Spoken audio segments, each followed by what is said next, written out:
clearly back in the scene again, releasing stuff in public, because we have a new release, which is in fact a kernel exploit for the PS5 that works up to firmware 12.70. This is different to the kernel exploit that Gezine already showed a preview of, the 0-day one that works on the latest firmwares on the PS4 and PS5. That's a separate kernel exploit that is likely being reported to Sony, so we may have to wait a while for that one to get released. But this is a brand new kernel exploit only for the PS5. It was patched in firmware 13.0, and therefore Gezine has decided to just release it because it's already been patched. And yeah, it is available here, as you can see. So this is more of a write-up on how to implement the exploit with a POC. So it's not yet been coded into a workable exploit that you can run on the PS5 yet, but that will come fairly soon. And of course, we'll be able to chain it with the existing userland exploits, and we should be able to chain it with pretty much all of the userland exploits that we have access to so far. So obviously this is fantastic news, but there is one big downside, an elephant in the room here, and that is the fact that this jailbreak could take potentially hours to load. So it's called Y2JB Patience to Jailbreak, and there's a reason for that. You can see in the breakdown of how the exploit works, there's a 32-bit counter that has to approach this specific value, and that takes a few hours to reach that value. It does say it may be reducible with multiple threads, so perhaps if you could get multiple threads running, you could get this reduced down much lower, so it's not going to take a few hours, maybe a certain number of minutes instead. You know, in the best of cases, perhaps that could happen. We'll just have to see what happens once we get a full implementation of this and see if the developers can work any magic to try and get that time down so it doesn't take a few hours to jailbreak, because obviously that's not really practical for a jailbreak. I mean, I guess if it was your only option, you could use rest mode, so you only have to jailbreak once and then try and keep your console on all the time and just use rest mode instead of turning the console off. Then I guess that would be an option. But obviously it's not the most practical solution. So we'll just have to kind of keep our fingers crossed and see if there's anything that can be done to make it take less to actually jailbreak with this method.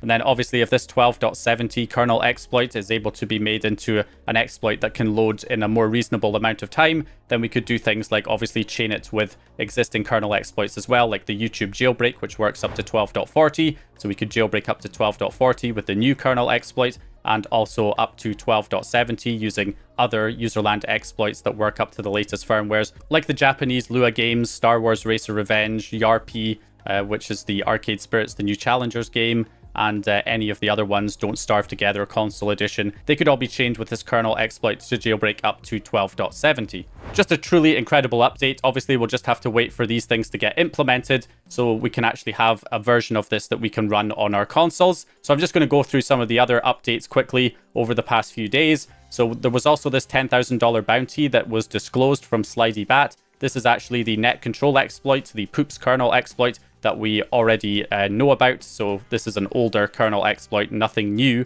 And then also another one of Gezine's reports was disclosed. This one is a Blu-ray exploit for the PS4, which works up to 13.02. Just a userland exploit, not a kernel exploit. So we'll have to wait for a new kernel exploit for the PS4 to be able to jailbreak up to 13.02 using this Blu-ray exploit. And of course, the other big release was PS5 Linux, now available from the Flow. So the repo has been released here, PS5 Linux, so you can run this on PS5s on firmware 3.0 to 4.51 for now. 1.x and 2.x firmwares will likely get support in the future, and 5.x firmwares may also get added with KLD load, although the Flow notes that Linux will run within the GameOS virtual machine, so it will have less features on 5.x firmwares, and it might not perform as well as the firmwares that have the full hypervisor exploits, like 3.0 to 4.51.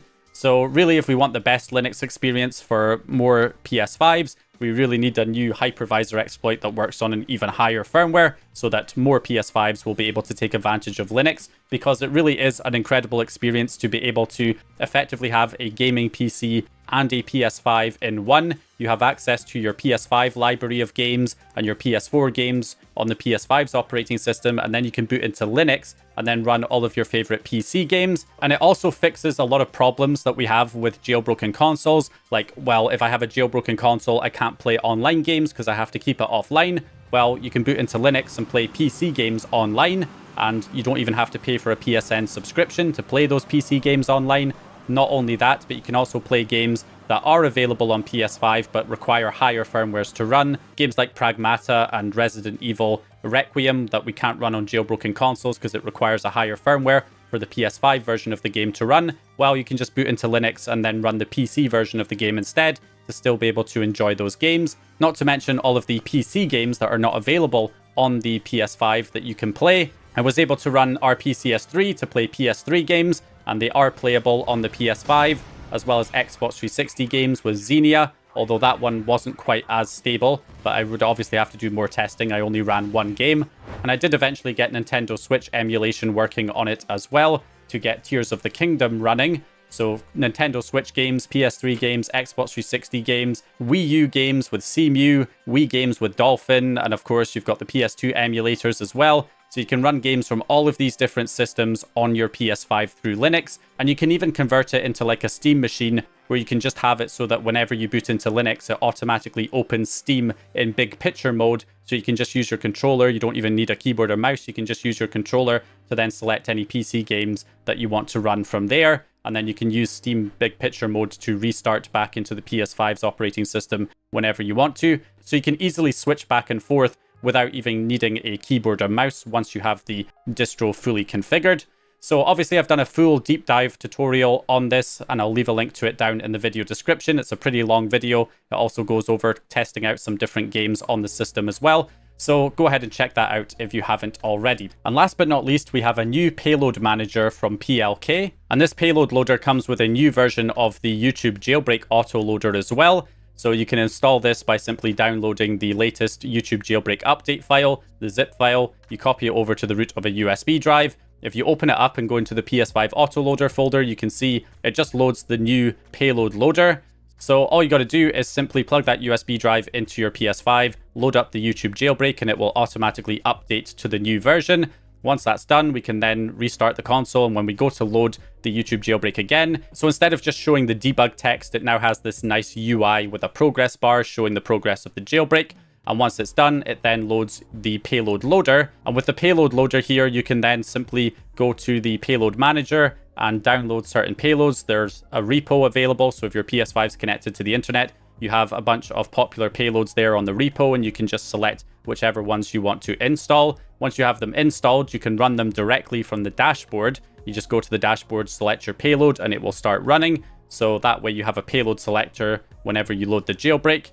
And if you want to auto-load payloads when you run the jailbreak, you can do that as well. There's an auto-loader. You can enable that and then add certain payloads to the auto-loader and change their position on which payloads get loaded first. You have all of those options, and then that way when you load the jailbreak, it will auto load those payloads. And it also creates its own shortcut on the home menu, so you can access the payload loader whenever you want when the payload is running, and you can just access it again from there. So lots of improvements here, and this payload loader can be used with other things. It doesn't just have to be used with the YouTube jailbreak. If you're using the Star Wars Racer Revenge game with the auto loader, or the Blu-ray exploit with the auto loader, you can have it load this payload and get the same experience. It's not just for YouTube jailbreak, but YouTube jailbreak is going to be getting a lot more use, it seems, with the recent announcements from Gezine. So that is fantastic to see that things are just getting better on all fronts here. So anyway, that's going to basically do it here for this video. Very, very exciting times. So hope you guys enjoyed this video or found the information useful. If you did, please leave a like and subscribe. And as always, I'll hopefully see you guys